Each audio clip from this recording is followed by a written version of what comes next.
আসসালামু আলাইকুম। সবাই কেমন আছেন? দেখতে থাকুন কিছু মনোরম প্রাকৃতিক দৃশ্য আর শুনতে থাকুন মাকে নিয়ে সুন্দর একটি লেখা। এত সুন্দর, এত গুরুত্বপূর্ণ যে আপনাদেরকে শেয়ার না করে একদম পারলামই না।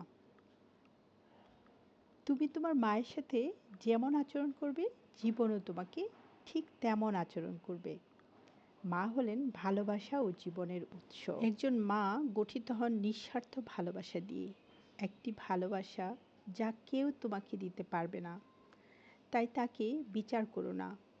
কতবার তুমি মায়ের পাশে বসে তার কথা শুনেছ, তার অতীত নিয়ে কখনো কথা বলেছ?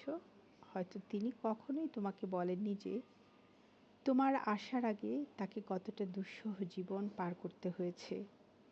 হয়তো তিনি কখনো শেয়ার করেননি তার বুকের ভেতরে জমে থাকা ক্ষতগুলো, সেই দাগগুলো যা স্মৃতির আঘাতে বারবার নতুন হয়ে ওঠে। কষ্টময় শৈশব, কৈশোরের অভিজ্ঞতা, সেই কঠিন মুহূর্তগুলো যখন কেউ তাকে শুনেনি, তাকে অবহেলা করেছে, কঠিন সময়ের ছাপ পড়েছে তার মনে। রূঢ় কথা, দারিদ্র্য, ভয়, অবজ্ঞা এবং নির্যাতনের অসংখ্য স্মৃতি। তার হৃদয়ে হয়তো অজস্র দুঃখ লুকিয়ে আছে যা তিনি তোমার সাথে কখনোই শেয়ার করেননি, শুধু তোমার কাছে তার জীবনের ভুল দিকগুলো তুলে ধরতে চাননি বলে। ভালোবাসার জন্য তিনি তা বলেননি, বা হয়তো নীরবেই ছিলেন। আর একমাত্র আশ্রয় যেন তিনি আর কষ্ট না পান। তাকে সম্মান করো, ভালোবেসো, কারণ তিনি তোমার জীবনের এক অমূল্য সম্পদ।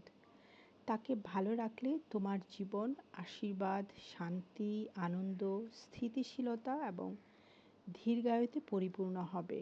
এবং মনে রেখো, তুমি তোমার মায়ের সাথে যেমন আচরণ করবে, অন্যরাও তোমার সাথে তেমনই আচরণ করবে। চারপাশের মানুষ তোমার কর্ম থেকে শিখবে, তোমার ভালোবাসা দেখবে। একজন মা শুধু একজনই থাকেন। যদি তাকে এখন মূল্য না দাও, তাহলে একদিন আফসোসের দীর্ঘ রাতগুলো তোমাকে তাড়া করবে।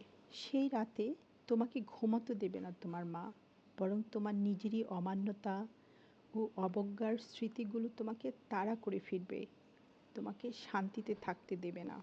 সত্যি, মাকে ভালোবাসুন, মাকে যত্নে রাখুন এবং মাকে কখনো বিচারের কাঠগড়ায় দাঁড় করাবেন না।